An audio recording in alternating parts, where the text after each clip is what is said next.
Hello, YouTubers. Today, we're going to be visiting with a beautiful Howard Miller Presidential Collection Truman model, a cable-driven triple chime grandfather clock. And there she stands. I think she's about 7 feet 4, 88 inches tall.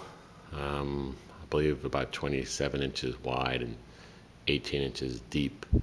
You'll see clocks a little taller, a little wider, or deeper, but I kind of like this one because with my serving table next to it here in the entrance hall of my home living room, it gives a nice presence but doesn't dominate and come out too far into the room. And it is a cable-driven clock, and there are the shells or weights, the three of them, and you notice right above you can see the little pulleys that they're resting on. Each weight has a different purpose. The one on the left is for the strike on the hour to show how many, what time it is in terms of the hours. The middle shell or weight controls the time, and the right-hand shell controls the chime. And once a week, it's an 8-day clock, so it's designed to be run for 8 days without stopping. Once a week or so, you should wind it up in these little arbors we can see later on in the face of the clock, and there's a crank that's used. The other method of powering the clock by weight is chain type, where there's little chains hanging down. You just pull the chain, lifts up the clock. Either way, the effect is the same in that the weight has to be dropping to give the power to run the clock device. And one advantage of winding a little more frequently is that it raises up those weights so that you can see the beautiful pendulum bob. And if you let it go the full 7 days, it can be a little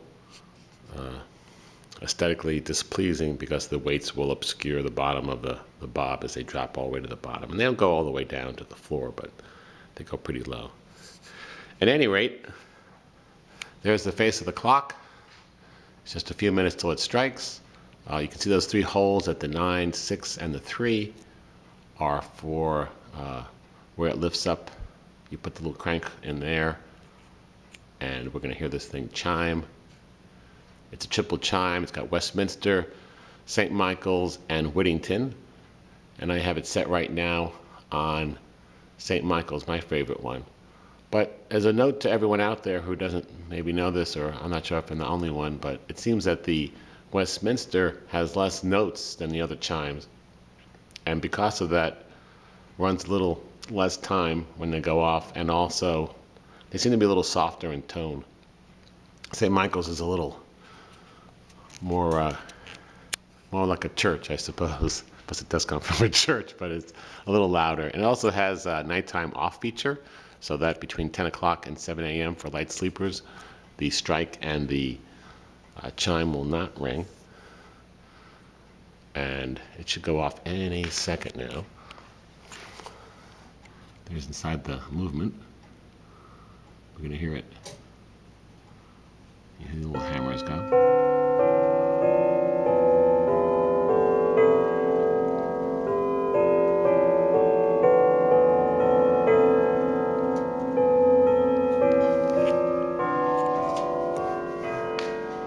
There's a little light inside.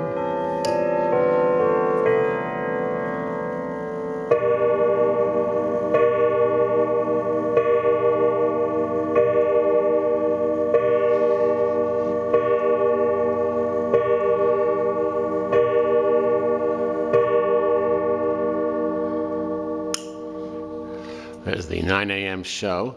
There's also a moon phase dial, numbers 1 through 29.5 on the top. And to those of you who are not aware of it, that does not correspond to the calendar that we have, but also actually to the lunar calendar. It takes 29.5 days for the moon to go around the Earth. And this is to show the full moon. So at the 15, right in the middle, is where a full moon would be. And this is to help, in the old days, farmers and fishermen and people traveling by train needed to know when there'd be the most moonlight for nighttime activities. So they put in a moon dial. It's pretty easy to do, I suppose, with the gearing with your clock. So as you can see, we're 5 days since a full moon, it looks like.